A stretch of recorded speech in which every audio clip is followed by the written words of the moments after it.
Oh, why, hello! Hello, hello! I think I'm supposed to read a story. I'll be right with you.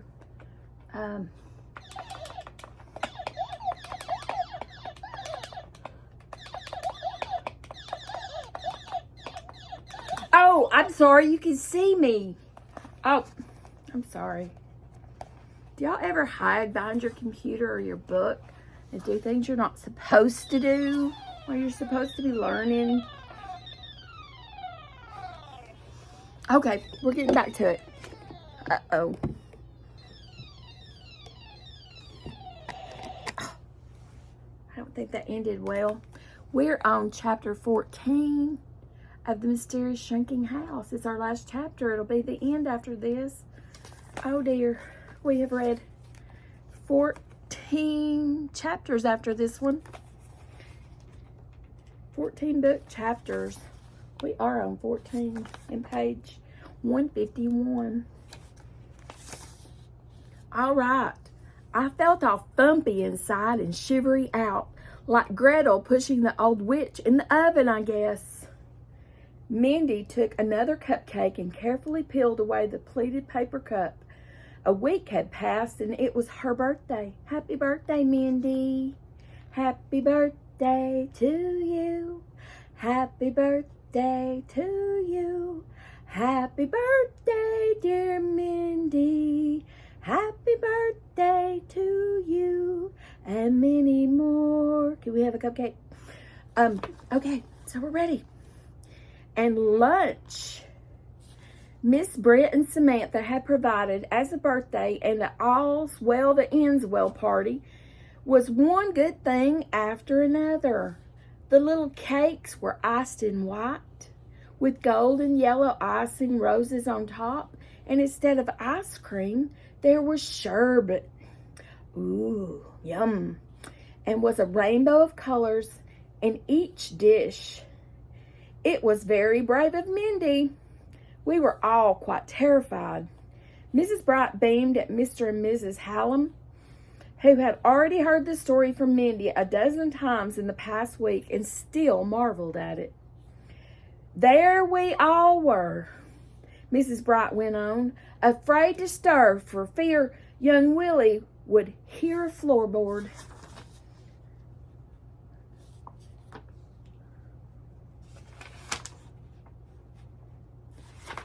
Floorboard creak. That's the next word. That's what I thought. Perfectly frantic, he must have been, putting the bank down, excuse me, as roughly as he did, and then the shock of finding himself caught. It's no wonder he went into a nervous delirium. Miss Britomart nodded shyly to the Hallams. At first, we feared you might not find us. In the excitement of setting Doppel right again, seeing our houses become themselves again, we quite forgot how difficult explaining to the authorities and all those newsmen would be. Mr. Goff laughed and patted his new silk waistcoat contentedly. Good thing we had the hang of the way the prof's machine worked. Nobody have believed a word of it otherwise. If you could have seen your faces, he chuckled, but then sobered. Maybe you can tell us, Mr. Hallam, what news is there of Kurt's? Mr. Hallam frowned. Beagle tells me the poor old fellow's completely collapsed. Mad as a hatter, Mammoth Business Machines wants to buy the reducer and perfect it, but your professor has gotten it in his head they mean to steal it. He says he won't sign any papers. But of course he can't sign them anyway. He isn't legally responsible. In the condition he's in at the moment, of course the court will step in and act for him with MBM. If he's truly out of his head, if he ever comes out of the hospital, I suppose he'd have a comfortable income from royalties on the invention, but then he'd be liable for criminal prosecution for kidnapping, house napping, what have you. I doubt whether he could face that. He's aged considerably, Beagle says. You needn't worry about his ever getting the reducer back. That I'm sure of. He nodded reassuringly to the oldsters gathered around the festive table. You're the amazing ones, Mrs. Hallam put in wonderingly, indicating the cheerful new poppy wallpaper and the pleasant view from Miss Umstott's front window across the green to the church.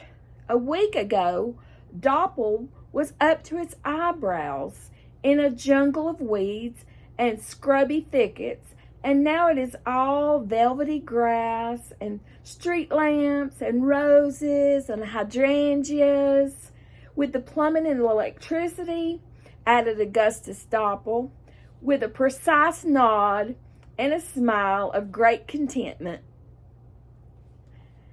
And wall heaters. Mr. Goff thrust his thumb in, not up, into his waistcoat pockets. Efficient light gizmos. Beat shoveling coal into a furnace all hollow. Miss Britomart passed a helping plate of almond brownies. Yum. It was most fascinating, she said, to watch the young men putting the grass on the green. The sod came in large rolls, and they fitted it for all the world like a carpet. Most interesting. All thanks to you, Miss Britomart, said Mrs. Morrissey, filling the teacups all around. That's right, Mr. Goff beamed. New Doppel's going to be a real showplace. And no mistake. Miss Britt here has done real handsome by us all. Gus worked it all out business-wise, so we've got us a new Doppel foundation now, set up with all that mammoth business machines stock they got for them indelible shares. The money'll take care of the place and help make up for Doppel's lost time. You might say, I didn't wait. They did wait. They waited a long time till they got unshrunk. But I wanted it to be share and share alike, Miss Britt said shyly. Just as it's been all these years. Then, too, there were so many people who had lost everything when Doppel was whisked away. We hope they will want to return, or that their children and grandchildren may wish to come. Mr. and Mrs. Crump, in fact, she explained, had already set off in a new red station wagon to visit the families of former residents to invite them to return to their old homes, which were being made ready. And said Samantha, with a laugh, looking very pretty in a curly hairdo and a bright flowered dress, we have dozens and dozens of sightseers. Just like the old museum days, one little man wanted to organize us and the new Doppel Foundation into Yesterday, USA, the turn of the century town. Tell 'em what you said to that, Miss Britt. Miss Morrissey chuckled and helped herself to the fourth chocolate eclair. Miss Britomart dimpled and brushed an imaginary bit of lint from her new silk suit. She smiled charmingly. I simply said that it would never do. We shall have children here when our old friends and nieces and nephews come, and we could not ask children to live in yesterday. Most especially as we have been having such adventures discovering today. She turned to Mrs. Bright. Perhaps, Mary, we could persuade the Hallams to come to New Doppel too. There is the Morley house. Mindy looked up, dismayed, from a half-eaten cupcake. Miss Bright, Aren't you coming back to Brittlesdale? Mrs. Bright's eyebrows went up in a perplexed frown. I can't decide.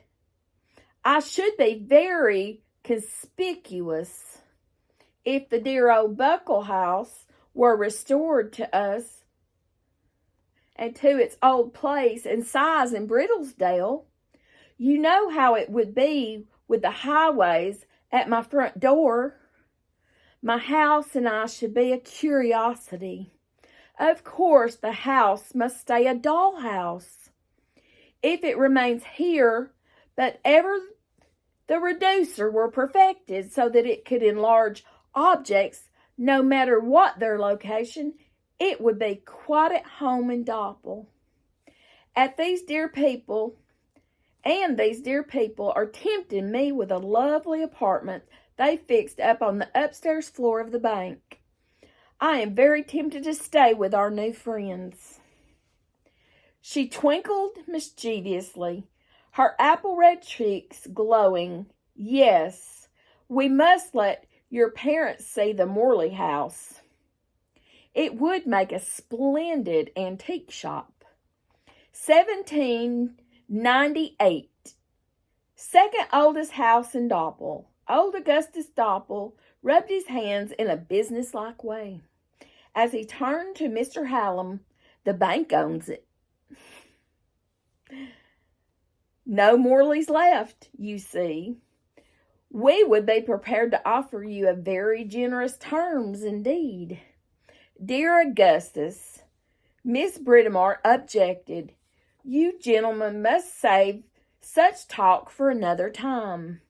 We are quite forgetting that we are at a birthday party. After a whispered conference with Miss Britomart and Mrs. Bright, the Reverend and Mr. Goff disappeared from the room. The ladies cleared a space on the table, and in a moment, the Reverend had reappeared to the general accompaniment of Happy Birthday, beaming like a cherub under his halo of soft white hair.